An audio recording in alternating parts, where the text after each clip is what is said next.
once again to a special quick shot review. This will be posted alongside other reviews that I've done over the past couple of months for the channel.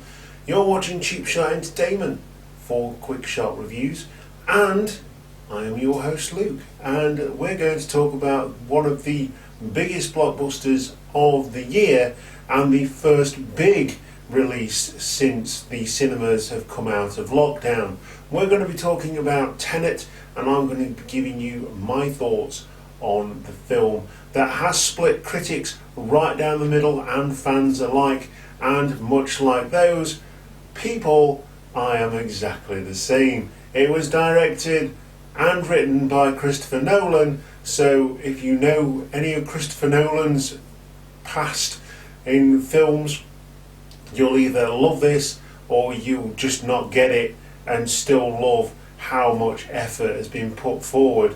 But this film did seem like, you know, the movie studios like, get me Christopher Nolan. But sir, he's busy sat on his big pile of cash. I don't care. We'll give him another big pile of cash as long as he makes his money.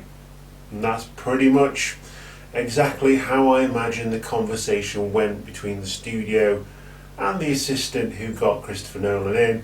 Here's a big pile of cash, go make a film.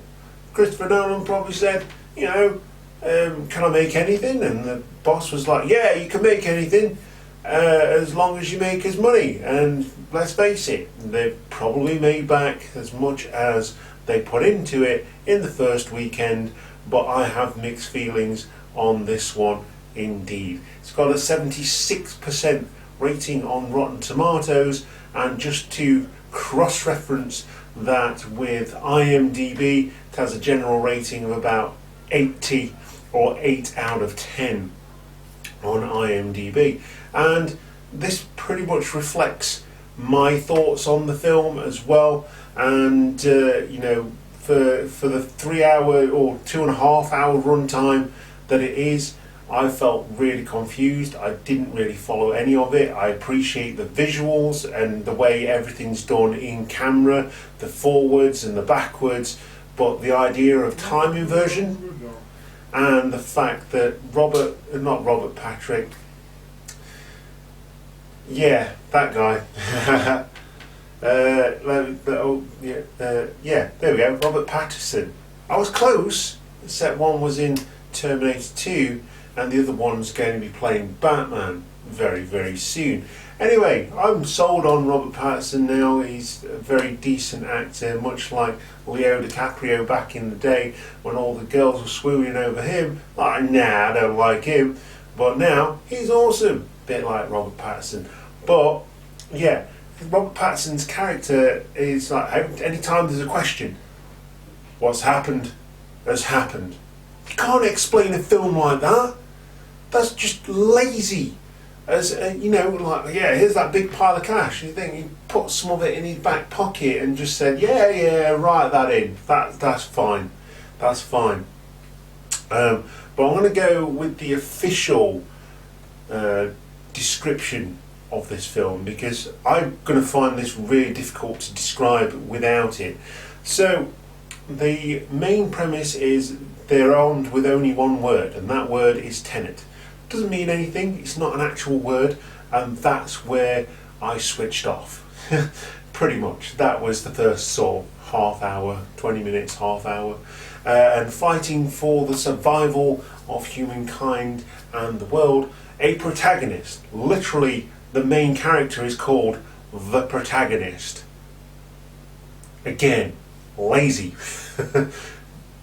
That made me disconnect with the main character that's supposed to drive you through the story from start to finish. A protagonist journeys through a twilight world. Oh god, I just realised the description has the word twilight in it. Rest assured, these people don't sparkle at any point during this movie, apart from the acting, which is pretty damn good, to be fair. Just a shame the story was just like, oh yeah, we'll pluck that from there, pluck that from there. You remember the episode of South Park where they had manatees writing what was it? Manatees writing Simpsons or something like that. Yeah, pretty much. I think they used the same manatees to write this film. Yeah, the Twilight World of international espionage. I didn't get international world of espionage with this film. I did not get that at all. It was never a thing that I saw. There was Robert Pattinson in a suit and other people in suits, and the protagonist was trying to pretend to be someone else. I didn't get a sort of Bond vibe here. I didn't get that at all. At all. Maybe a little bit, but not as much as they're trying to play here. That will unfold something beyond real time, and that is time in versions, and Robert Pattinson explaining it away with what's happened has happened. Everything can be explained by that. In fact, I'll explain this film like that as well.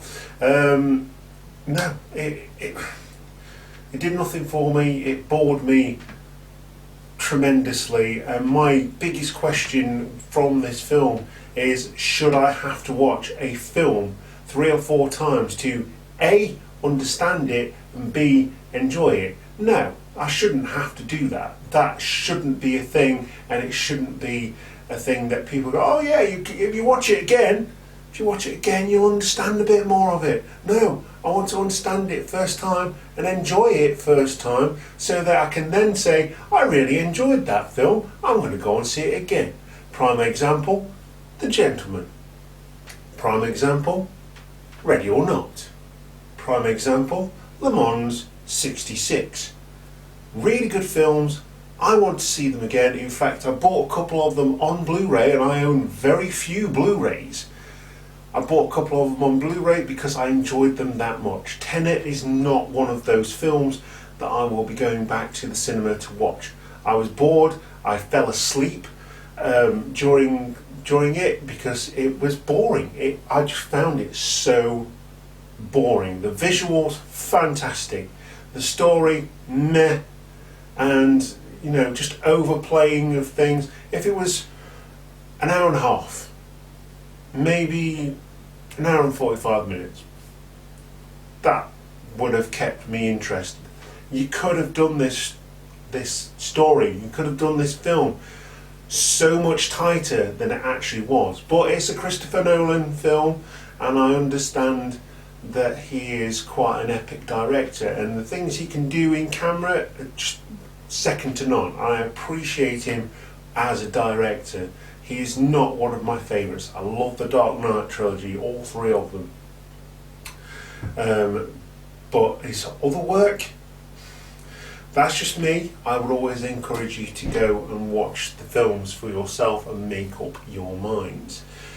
So we have John David Washington as the protagonist. He is the main character that's supposed to drive you through the story, and the main character that's supposed to drive you through the story should be able to be connected with. As being called the protagonist, I felt nothing for him at all. I did not connect with this guy at all. That being said, really good performance, fantastic. Robert Pattinson plays Neil. What is, will be, and what will be no more. What's happened has happened, and again, really good performance by Robert Pattinson. I'm sold on the idea of Bat-Pat, but not good in terms of explaining things. Elizabeth Debicki was fantastic. The only character that you could ever connect with in this whole realm of really weird things going off, and when weird things are going off, you want to connect with someone, and Elizabeth Debicki did that as her character of Kat, who was married to the main villain, Andrei Satel, who had the ability to control life and time and all that kind of stuff, which is great. But again, that bit wasn't explained fully. You've got a bad guy. Explain it to me. Why is he doing it? There was no reason for him to do it. And it was just meh. Aaron Taylor plays Taylor Johnson rather plays Yves, and like I say, Kenneth Branagh plays Andre Sator. And again, really good performance by Kenneth Branagh. You wouldn't expect anything different from this guy. Really, really good. So, my final thoughts on this quick shot review for Tenet. It's an immense film. It really is. That will require most to have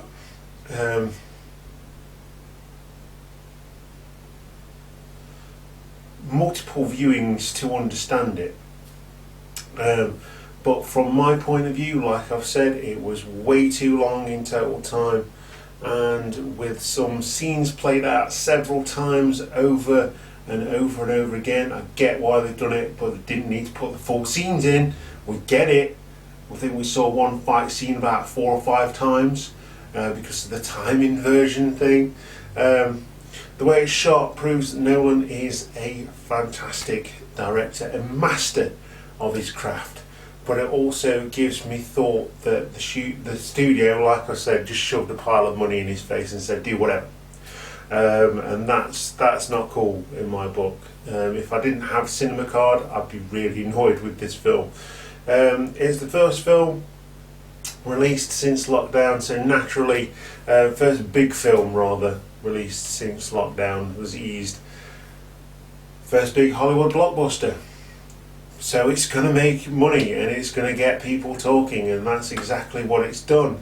But I'm so relieved that it wasn't just me that thought that this had several different layers of people liking it, and I'm quite happy that it's not just me. Like I thought initially, okay, I was tired, and that's why I fell asleep. No, if a film grabs me, if a film interests me, I don't fall asleep in the cinema. Certainly do not fall asleep in the cinema, and especially in that cinema because it was really cold. So it's not the kind of environment you want to fall asleep in. Like I say, I just found it really boring, and the way that everything's explained, what's happened, just really sluggish and really lazy writing. The film could have been so much more. I just came out of it very disappointed, and I'm really looking forward to James Bond's new film No Time to Die as well, which should have been released in April. So I'm really looking forward to some actual international espionage goodness. And anyway, that is, well, I had to go through the whole lot. This is probably the longest quick shot review I've ever done on a film. I really had to explain myself on this one, and I hope you've appreciated that.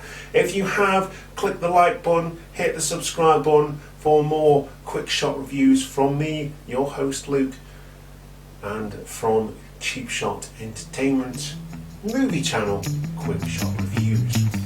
And I will see you next time. Thank you very much for watching, and goodbye.